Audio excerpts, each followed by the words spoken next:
Shalom Bapak Ibu, Saudara dan Saudari, sahabat-sahabat garam dunia yang terkasih. Mari sebelum kita merenungkan sabda Tuhan, kita membacakan teks Injil Lukas bab 18 ayat 9 sampai dengan 14. Sekali peristiwa Yesus menyatakan perumpamaan ini kepada beberapa orang yang menganggap dirinya benar dan memandang rendah semua orang lain. Ada dua orang pergi ke bait Allah untuk berdoa. Yang satu adalah orang Farisi dan yang lain pemungut cukai. Orang Farisi itu berdiri dan berdoa dalam hatinya begini, "Ya Allah, aku mengucap syukur kepadamu karena aku tidak sama seperti semua orang lain. Aku bukan perampok, bukan orang lalim, bukan pezina, dan bukan juga seperti pemungut cukai ini. Aku berpuasa 2 kali seminggu. Aku memberikan 1/10 dari segala penghasilanku."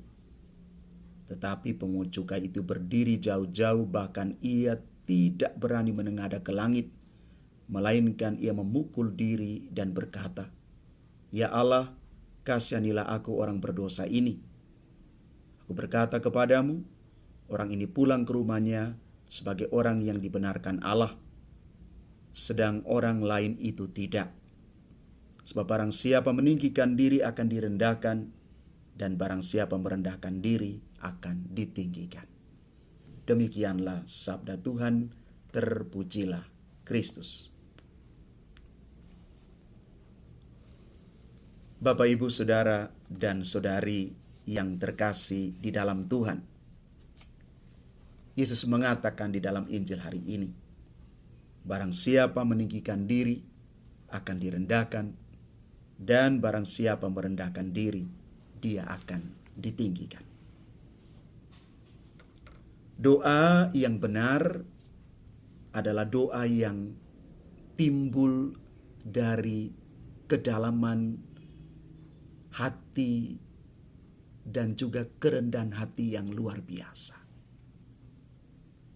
Karena itu memuji diri dan kehebatan dalam doa itu tidak dibenarkan oleh Allah. Hendaknya kita berdoa seperti pemungut cukai yang merasa diri penuh dengan kelemahan, tidak pantas berdiri di hadapan Tuhan. Sebagai orang yang punya dosa, kita patut merendahkan diri kita di hadapan Allah dan berseru, "Tuhan, kasihanilah aku orang yang berdosa ini." Inilah doa yang dibenarkan oleh Tuhan. Inilah doa yang membawa kita makin dekat dengan Tuhan dan juga dengan sesama. Bapak, Ibu, Saudara, dan Saudari yang terkasih, tidak mudah orang menjadi rendah hati. Tidak mudah orang menaklukkan dirinya sendiri. Tetapi ingat bahwa kesombongan itu adalah awal dari kehancuran seseorang. Karena itu marilah kita belajar setiap hari untuk menjadi orang-orang yang rendah hati di hadapan Tuhan dan juga di hadapan sesama kita. Bagaimana caranya supaya kita belajar menjadi rendah hati setiap hari? Saya menawarkan 1-2 hal kepada kita. Yang pertama, mari kita menyadari bahwa kita memiliki kelebihan tetapi juga kekurangan. Tidak ada yang sempurna.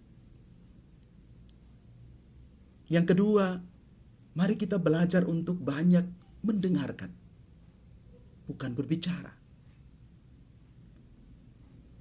Kita juga yang ketiga belajar mengendalikan ego kita.